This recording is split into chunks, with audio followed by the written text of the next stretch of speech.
Europe is rebuilding its military. Defense spending is rising across the continent.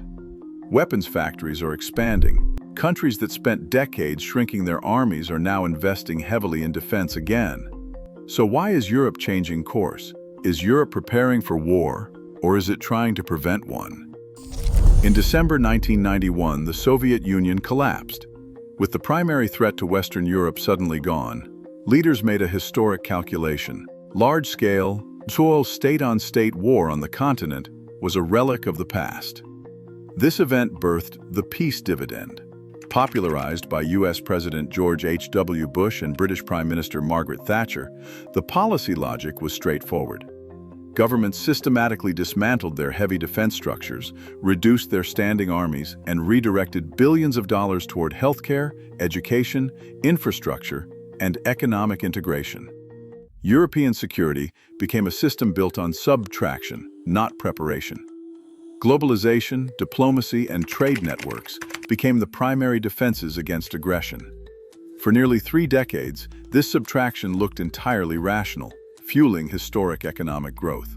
Why does this matter? Because a security system built on subtraction leaves absolutely no margin for error.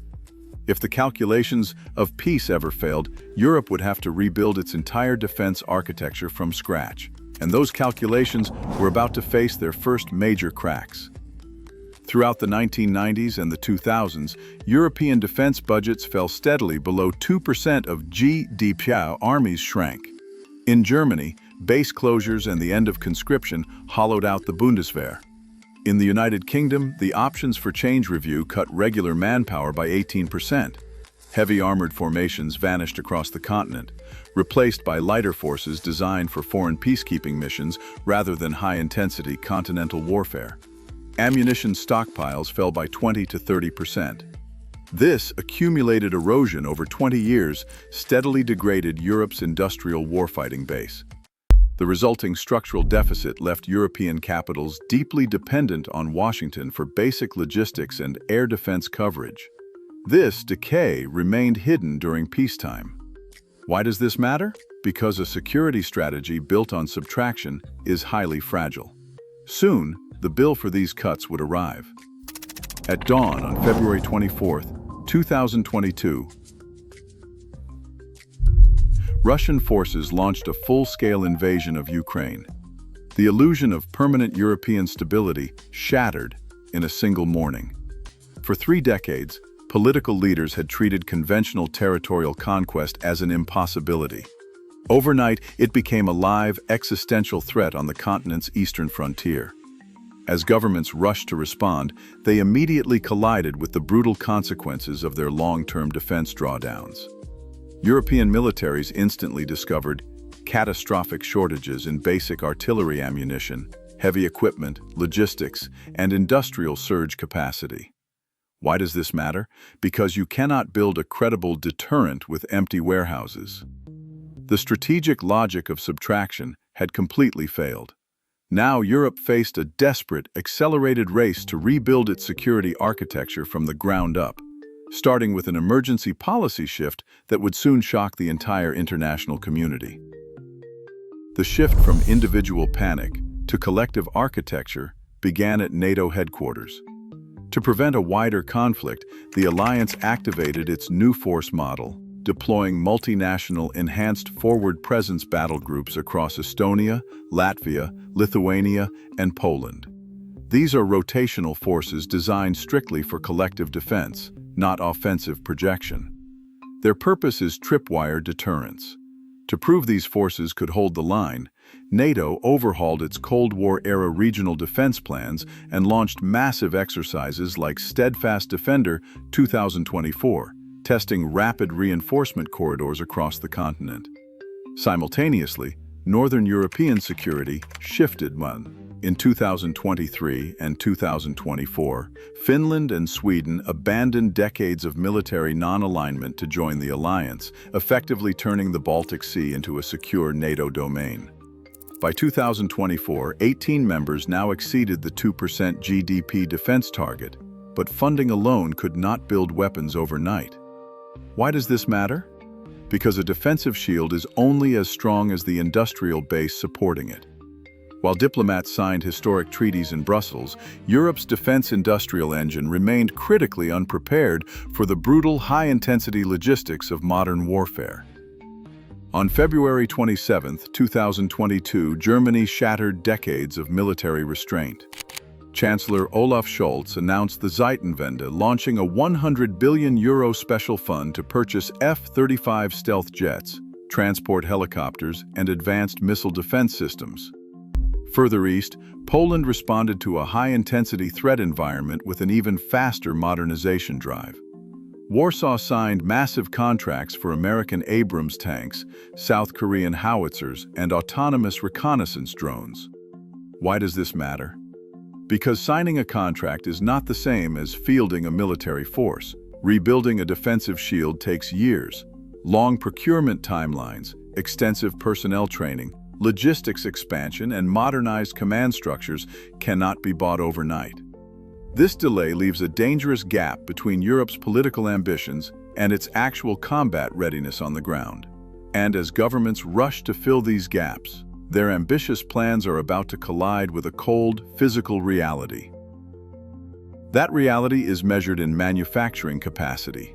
Modern high-intensity warfare consumes resources faster than assembly lines can produce them, transforming factory floors into the ultimate security assets. For decades, European defense factories downsized. Now contractors like Rheinmetall, KNDS, and NAMO face historic backlogs. To match the consumption rate of modern operations, Estonia proposed raising European 155mm shell output from 300,000 rounds annually to over 2 million. But scaling up takes years. Production lines face acute shortages of skilled CNC machinists and specialized machine tools. Worse, European propellant manufacturers rely heavily on Chinese chemical precursors for nitrocellulose, creating an external dependency. Governments and private defense firms are co-funding new factories, but recovery cannot be automated overnight. Why does this matter? Because a nation cannot improvise an industrial base during an active crisis. Weapon systems are useless without the physical ammunition to fire them. And as Europe struggles to build these physical defenses, it faces a silent, parallel campaign targeting the digital and physical networks keeping the continent online. Behind Europe's physical and digital shield lies a structural dependency. Since 1949, the ultimate guarantor of European peace has lived across the Atlantic. For decades, the American security umbrella allowed European capitals to underfund their own defense. Today, that calculation is failing. As Washington pivots its strategic focus toward China and the Indo-Pacific, Europe faces growing uncertainty. This pressure has forced a debate over strategic autonomy. This strategy preserves NATO as the cornerstone of collective defense, focusing instead on building stronger European capabilities within the alliance. Why does this matter? Because a defensive shield is only as strong as the hands that hold it. But modern conflict is not confined to the physical battlefield. Today, Europe's primary vulnerabilities lie beneath the waves and inside its digital networks. The 2023 and 2024 cuts to Baltic Sea undersea cables proved that critical communications can vanish in an instant without a single shot being fired. This below-threshold competition has forced an overhaul of national security planning. Now, safeguarding satellite constellations, securing elections, and protecting energy grids are treated as military priorities. In response, Germany updated its civil defense guidelines, while Sweden and Finland expanded emergency stockpiles and citizen survival drills. Why does this matter? Because true deterrence requires whole-of-society preparation.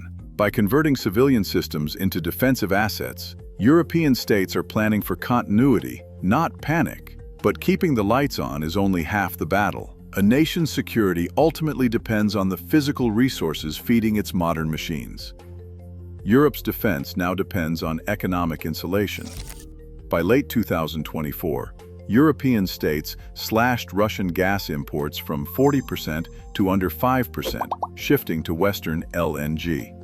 To secure high-tech supply chains, the 2023 EU Chips Act mobilized €30 billion for domestic semiconductor production, while new trade pacts with Brazil target China's 90% monopoly on rare earth refining. Why does this matter? Because modern deterrence is built on industrial survival, not just frontline divisions. Like the Cold War, these defensive barriers are designed to prevent conflict, not initiate it.